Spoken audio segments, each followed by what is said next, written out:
नमस्ते बच्चों। आज हम इस वीडियो में आपको हिंदी का मॉडल पेपर बता रहे हैं उन बच्चों के लिए जो कक्षा 11 की हिंदी की वार्षिक परीक्षा देने वाले हैं। हमारा यह वीडियो ऐसे समय में आया है जबकि हमें 2025 की वार्षिक बोर्ड परीक्षा में कक्षा 10वीं और 11वीं के बच्चों के लिए हमारे द्वारा बनाया गया वीडियो जो था उसमें अपार सफलता के पश्चात हमने यह वीडियो बनाने का प्रयास किया है। अर्थात अपार सफलता मिलने के पश्चात 10वीं और 12वीं के मॉडल पेपर के माध्यम से हमें जो अपार सफलता मिली उस सफलता को ध्यान में रखते हुए हमने कक्षा 11 के बच्चों के लिए यह मॉडल पेपर तैयार किया है और हम उम्मीद करते हैं कि इसमें भी हमें उसी प्रकार की सफलता मिलेगी। इस मॉडल पेपर को बताने से पहले हम आपसे कहना चाहेंगे कि हमारा वीडियो अच्छा लगता है तो उसे लाइक कीजिए, शेयर कीजिए और कमेंट कीजिए तथा हमारे चैनल को अधिक से अधिक सब्सक्राइब कीजिए। वे बच्चे जो कक्षा 10 और कक्षा 12 का हमारा मॉडल पेपर नहीं देख पाए थे उन्हें यह जान करके मायूसी होगी कि हमारे मॉडल पेपर से कक्षा 12 के बच्चों का 100 में 70 नंबर का प्रश्न आया था और कक्षा 10 के बच्चों के लिए 45 नंबर का पेपर हमारे मॉडल पेपर से आया था जो कि पूर्णांक 70 ही था। तो आइए हम बताते हैं इस मॉडल पेपर में क्या है। इस मॉडल पेपर में जो ऑप्शनल प्रश्न है बहुविकल्पीय, उसमें हमने दिया है, पहला प्रश्न है ब्राह्मण पत्रिका के संपादक हैं, तो इसमें 4 ऑप्शन दिया हुआ है, प्रताप नारायण मिश्र, जयशंकर प्रसाद, नागार्जुन, महादेवी वर्मा। और इसका ख है द्विवेदी युग का नामकरण किसके नाम पर हुआ? हजारी प्रसाद द्विवेदी, प्रेमचंद, जयशंकर प्रसाद, महावीर प्रसाद द्विवेदी। अगला है रानी केतकी की कहानी के रचनाकार हैं। ऑप्शन है लल्लूलाल शर्मा, सदल मिश्र, ईसा अल्लाह खान और मुंशी सदा सुखलाल। घ है तार सप्तक का प्रकाशन हुआ, अर्थात तार सप्तक का प्रकाशन कब हुआ, यानी पहले तार सप्तक का प्रकाशन कब हुआ, यह है प्रश्न इसका। तो ऑप्शन है 1959, 1979, 1951 और अंत में 1943 में।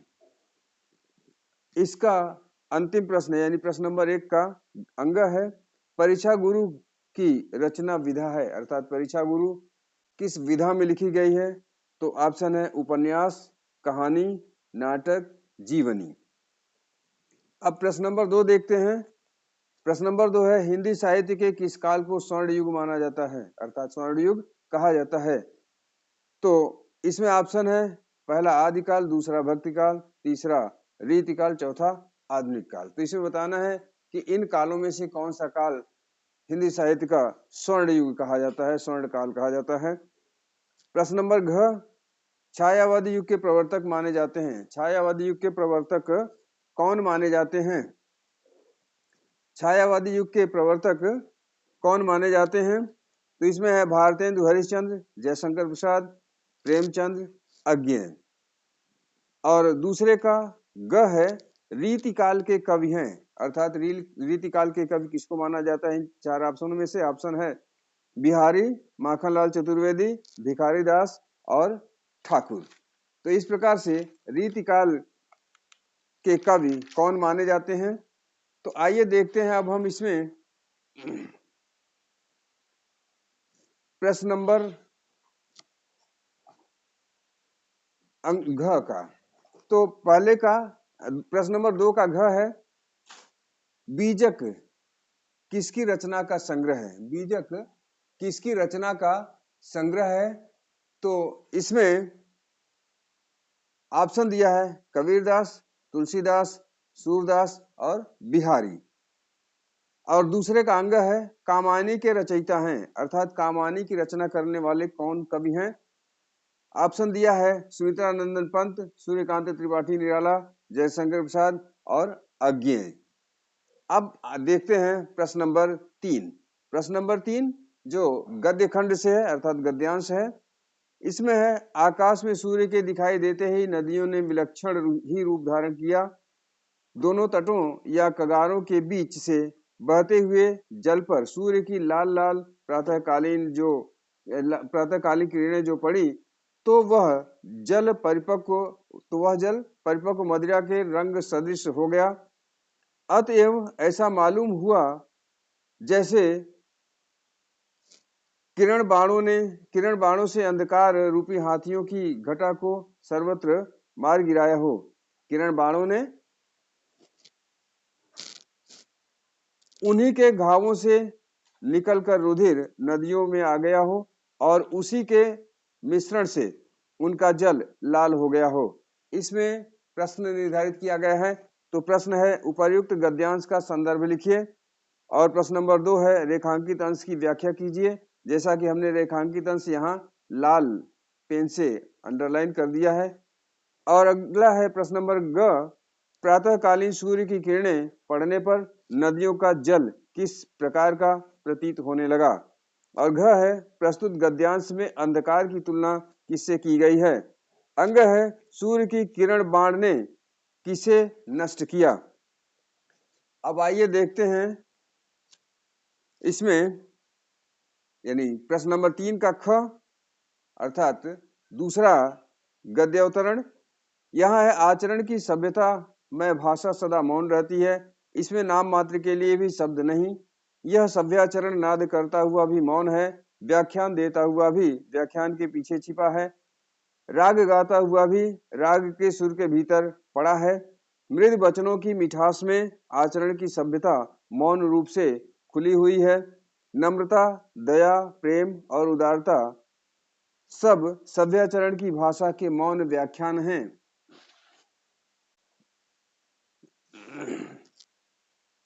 मनुष्य के जीवन पर मौन व्याख्यान का प्रभाव चिरस्थायी होता है और उसकी आत्मा का अंग हो जाता है। तो इसमें प्रश्न निर्धारित किया गया है। तो प्रश्न क्या है देखते हैं। इसका प्रश्न क है उपर्युक्त गद्यांश का संदर्भ लिखिए।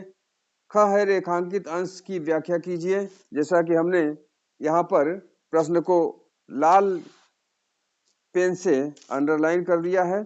तो इसकी व्याख्या है जैसा कि कहा जा रहा है रेखांकित अंश की व्याख्या कीजिए। और इसके बाद आता है सभ्याचरण की भाषा के मौन व्याख्यान क्या है। सभ्याचरण की कौन सी भाषा सदा मौन रहती है। अंग है सभ्याचरण की मुख्य विशेषता क्या है। अब प्रश्न नंबर 4 जो कि काव्य अवतरण से है। काव्य पहला दिया है हमने अब लो नसानी अब न नसै हो, राम कृपा भव निशा शिरानी जागे फिर न डसै हो, पायो नाम चारु चिंतामणि उर करते न खसै हो, श्याम रूप सुचि रुचिर कसौटी चित कंचनई कसै हो, परबस जान हसै इन इंद्रिन निज बस भय न हसै हो, मन मधुकर पन कर तुलसी रघुपति पद कमल बसै हो। तो ये है काव्य और इस पर आधारित प्रश्न है। उपरोक्त गद्यांश का संदर्भ लिखिए। रेखांकित अंश की व्याख्या कीजिए। जैसा कि हमने लाल कलर से इसको अंडरलाइन कर दिया है और रेखांकित जहां भी है हमने उसको लाल कलर से रेखांकित कर दिया है। और प्रश्न नंबर 3 है इसका तुलसीदास को कौन सी चिंतामणि प्राप्त हो गई है। प्रश्न नंबर 4 रघुनाथ की कृपा से तुलसीदास का क्या क्या समाप्त हो गया है। पांचवा है तुलसीदास ने किस पर मुक्ति प्राप्त कर ली है और क्यों। अब इसमें अगला है यानी इसका गद्य खंड ख है संतो भाई आई ज्ञान की आंधी रे, भ्रम की टाटी सबे उड़ाड़ी माया रहे न बांधी रे, दुचते की दुई थुरी गिरानी मोह बलिंडा टूटा, तृष्णा छानी परी घर ऊपर कूद का भांडा फूटा, जोग जुगत कर संतो बाधी निर्चु चुए न पाड़ी, कूड़ कपट काया का निक्षा हर की गति जब जानी, आंधी पीछे जो जल बूठा प्रेम हरिजन भीना, कहें कबीर ज्ञान के प्रगटे उदित भयातम खीना।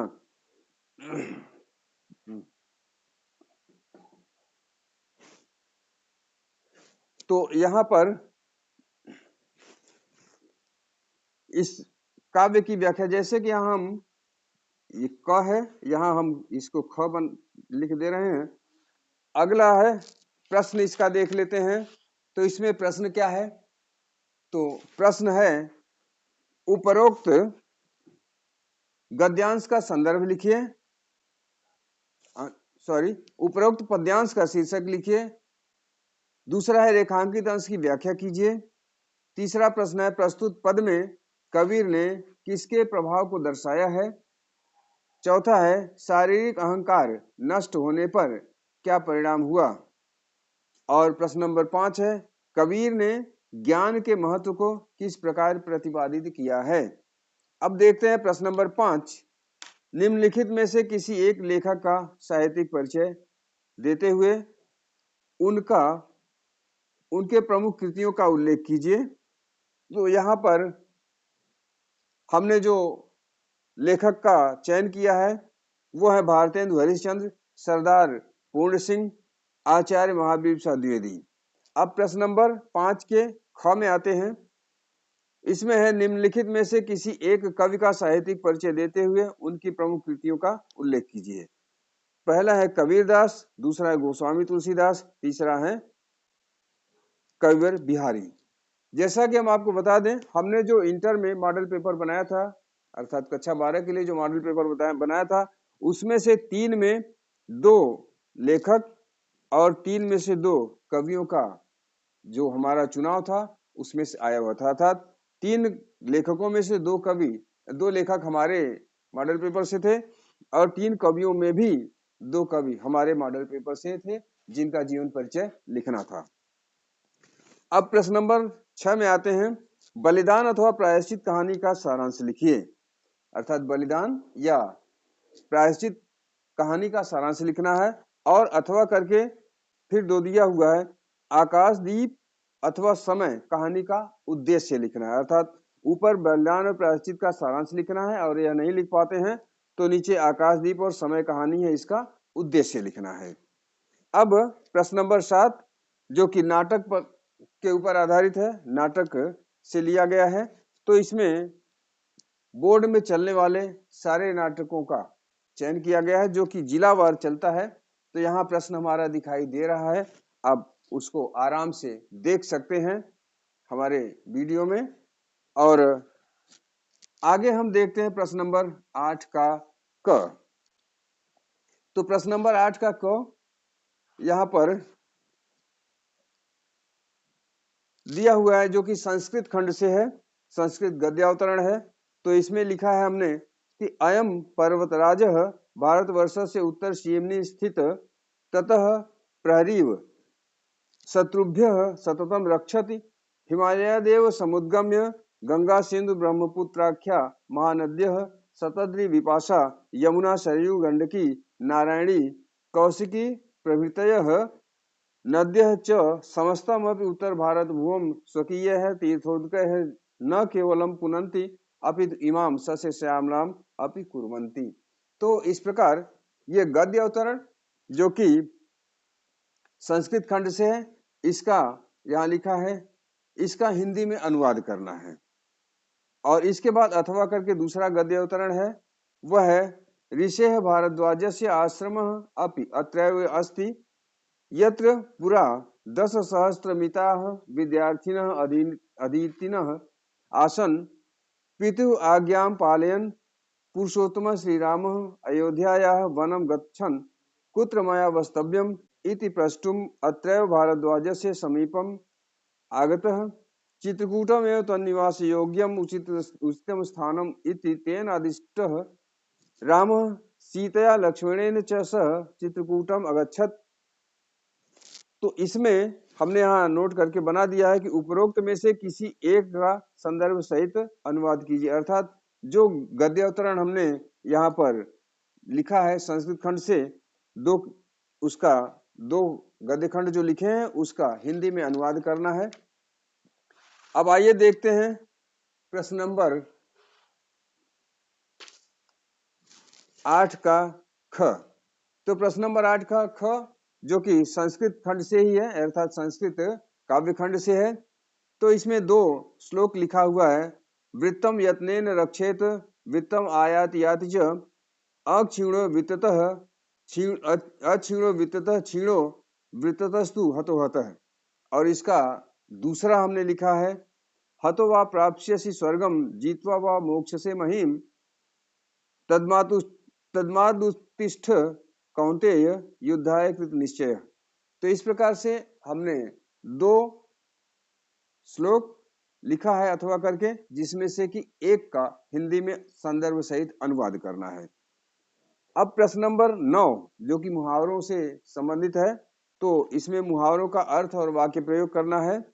किसी एक मुहावरे का अर्थ लिखना है और उसका वाक्य प्रयोग करना है। मुहावरा है आग बबूला होना, आसमान टूट पड़ना, मिट्टी में मिलना। और अब प्रश्न नंबर 10 देखते हैं।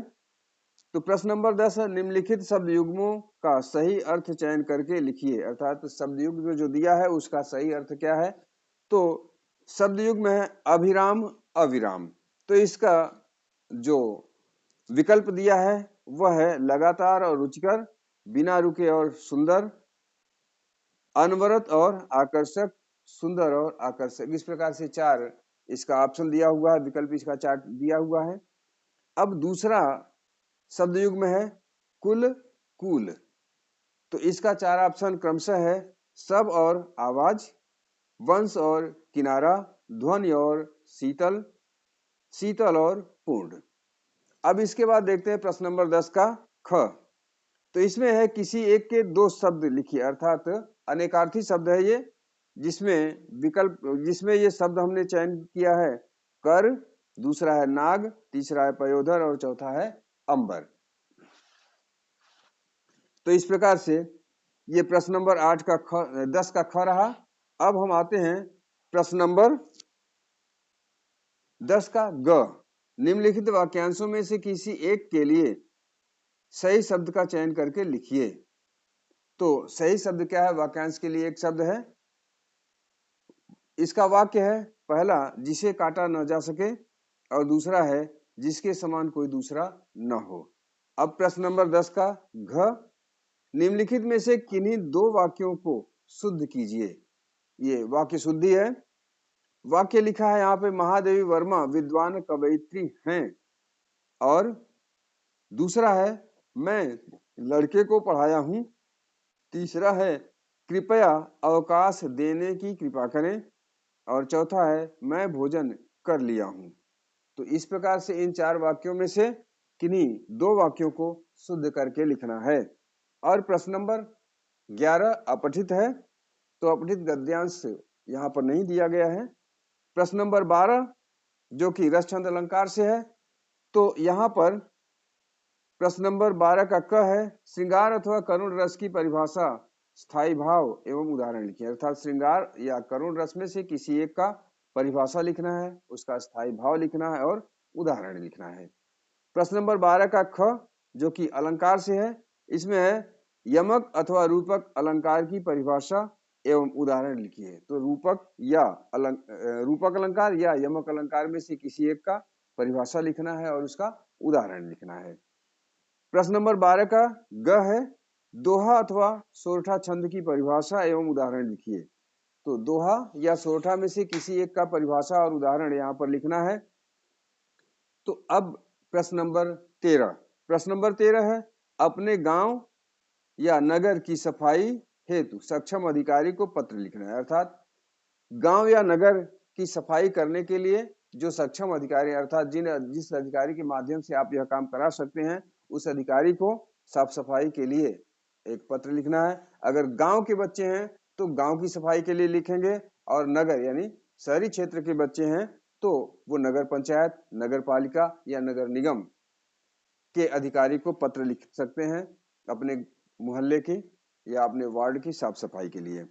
और अथवा करके दूसरा प्रश्न इसमें दिया है अति आवश्यक कार्य से अवकाश हेतु अपने विद्यालय के प्रधानाचार्य को पत्र लिखिए। अति आवश्यक कार्य से लिखना है, तो अति आवश्यक कार्य में शादी का भी हो सकता है, बीमारी का भी हो सकता है, या अन्य किसी प्रयोजन के लिए भी हो सकता है, क्योंकि आपके घर में पड़ने वाले हर एक कार्य या प्रयोजन आवश्यक होते हैं। तो उन आवश्यक प्रयोजनों को दर्शाते हुए अपने प्रधानाचार्य को अवकाश के लिए पत्र लिखना है। अब प्रश्न नंबर 14 जो कि इस पेपर का अंतिम प्रश्न होगा, तो यहाँ पर प्रश्न नंबर 14 है, निम्नलिखित में से किसी एक पर अपनी भाषा में निबंध लिखिए। तो इसका पहला है, विज्ञान वरदान है या अभिशाप, अर्थात विज्ञान के हानि लाभ, जो कि जूनियर के बच्चे समझते हैं विज्ञान के हानि लाभ। तो विज्ञान से हमारे जीवन में क्या हानि है? जो हानि है वो अभिशाप है और जो हमें लाभ है वो हमारे लिए वरदान है। और प्रश्न नंबर 14 का ख है, प्रदूषण की समस्या और समाधान। प्रदूषण क्या है, उसकी समस्या और उसका समाधान कैसे हो सकता है। और प्रश्न नंबर 14 का ग है, बेरोजगारी की समस्या और समाधान। बेरोजगारी की समस्या कैसी होती है, क्या है और उसका समाधान कैसे किया जाता है।